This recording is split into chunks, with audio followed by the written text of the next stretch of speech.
Good evening and welcome to Rewind. It's February 14th. Let's get you caught up on the biggest stories of the day. And we begin tonight with an Atlanta police officer who's in custody, accused of rape. Mary Smith joins us with details where the alleged assault took place. New developments tonight. An Atlanta police officer behind bars experiencing the other side of the law. Lionel Deli, accused of rape. The victim says he told her he was conducting an investigation before it happened.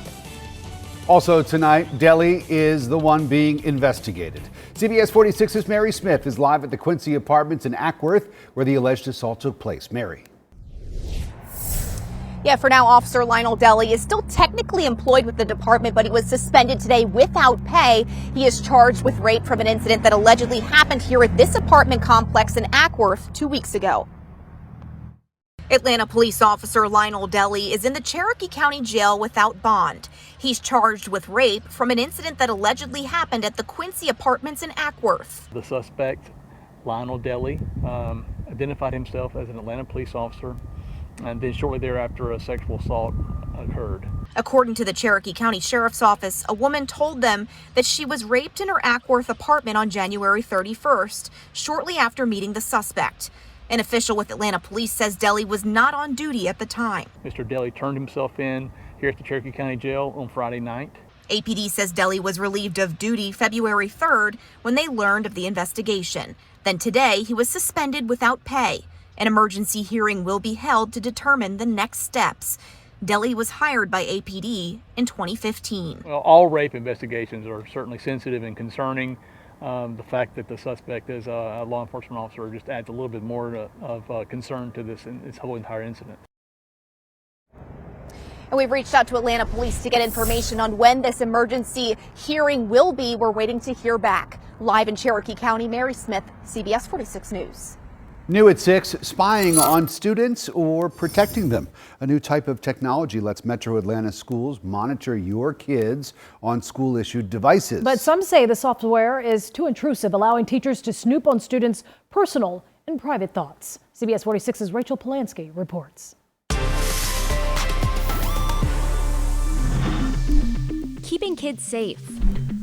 The bold strategy tech companies are using to market surveillance software. Securely makes protecting kids online easy. One of the leading providers, Securely, says its technology protects 10 million students across 10,000 districts. Through features like bullying and self-harm detection, email reports, and parent portal. Atlanta Public Schools is one of those districts, installing Securely in the summer of 2020. We had to find a solution that will work for the students, not just while they're in school, but we'll also be able to filter the content while they are home. But IT Director Femi Aina says Securely does not just filter content. The teacher can pull up on the screen what each individual student is looking at and control it. We can even lock things down. It also flags concerning keywords and alerts administrators in real time. If a student starts searching on how can I sneak a gun into school, it'll alert them that as well because of the word gun. During 1 week at APS, 304 keywords were flagged. The top 3, depression-related,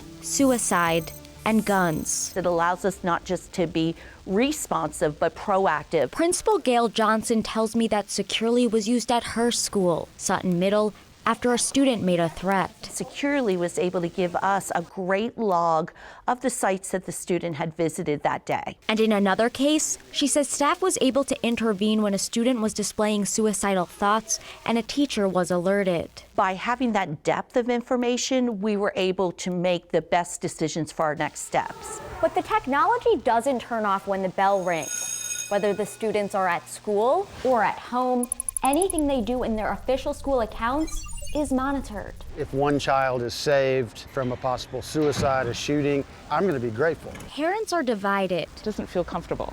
You know, I mean, it's Big Brother, it's 1984, it's Orwellian. There's also worries that these tools could have unintended consequences, like outing gay or transgender students who might be researching sexuality. These tools then catch that, share it with the school, in some cases then share it back with the parent. Digital rights groups are also expressing a range of privacy and fairness concerns around the use of this technology, specifically towards students who are economically disadvantaged. They are more likely to to be reliant on school issued devices because they can't afford a personal device. So then you almost have like privacy, and being able to opt out of this kind of tracking is being one that's determined by your family's income. Meanwhile, this tug of war between student privacy and surveillance wages on. If we're able to prevent any bad things from happening, that would be a good day for us. All in the name of safety. And in an online survey of 1,000 teachers, 81% reported the use of some type of surveillance software like any one of these 4 programs in their schools. Sean? Rachel, real quickly, how common is this in Metro Atlanta schools? Very common. You know, Gwinnett, Clayton, and Cherokee counties all reported the use of surveillance software in their schools. For more on that, you can head to our website, CBS46.com. Rachel Polanski, CBS 46 News. Developing tonight, a federal hate crimes trial now underway for the 3 men who killed Ahmaud Arbery. A jury was seated this morning. Opening arguments began just hours ago. CBS 46's Haley Mason is live for us in Brunswick with more on what happened on day 1 in the courtroom. Haley. Rick, prosecutors started off by telling the jury that this is not a case in where they'll try to prove that Ahmaud Arbery was murdered like the last trial.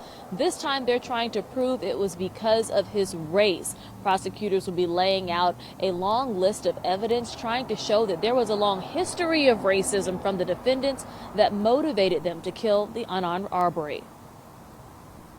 On the first day of the federal hate crimes trial, the Department of Justice outlined its plan to prove that all 3 defendants, Travis and Greg McMichael and William Roddy Bryan, chased and killed Ahmaud Arbery because he was black, violating federal hate crime laws. Prosecutor Bobby Bernstein told the jury, quote, they decided that the black man must have been in their neighborhood to commit crimes. But Greg McMichael's attorney A.J. Balbo told the jury in his opening that Arbery was chased not because he was a black man, but because he was the man seen unlawfully entering the home under construction. Arbery family attorneys saying they look forward to learning the full extent of what motivated the men, as new evidence will come forward in this federal trial. We are looking for the truth. I mean, there's going to be evidence finally introduced into the public arena that we've never heard. William Bryan's attorney told the jury he would not try to excuse or defend racism, saying racial slurs are, quote, ignorant and sad and the lowest form of human behavior. He also added, though, that while Bryan said regretful things, his client was, quote, not obsessed with race like others. As for the makeup of the jury, there are 3 black jurors this trial, as opposed to the single black juror in the criminal case. Arbery's family saying that's encouraging. There are also a fairly large number of jurors from Augusta. I'm just very pleased that you do see African American people on the jury, more African American people, you know, and that's just showing that we're moving in a good direction to bring equal justice to all the people, you know, and I think that's real good. When you break them laws, I don't care what color you is, you got to have accountability for what you're doing. In addition to a number of the jurors being from Augusta, it is interesting to note that William Bryan's attorney is also from Augusta, traveling more than 3 hours to be here for this multi-week trial. We do want to note that in the morning at 9 a.m., the prosecution will call its first witness. Reporting in downtown Brunswick, outside the federal courthouse, Haley Mason, CBS 46 News. New tonight, a Metro Police Department is hoping a new program will help deter young men from getting involved in gangs and other crimes. It's called the Foundational Transformation of Men program. CBS 46's Zach Summers is live in Douglasville after sitting down with the police chief to learn more about the program. Zach, good evening.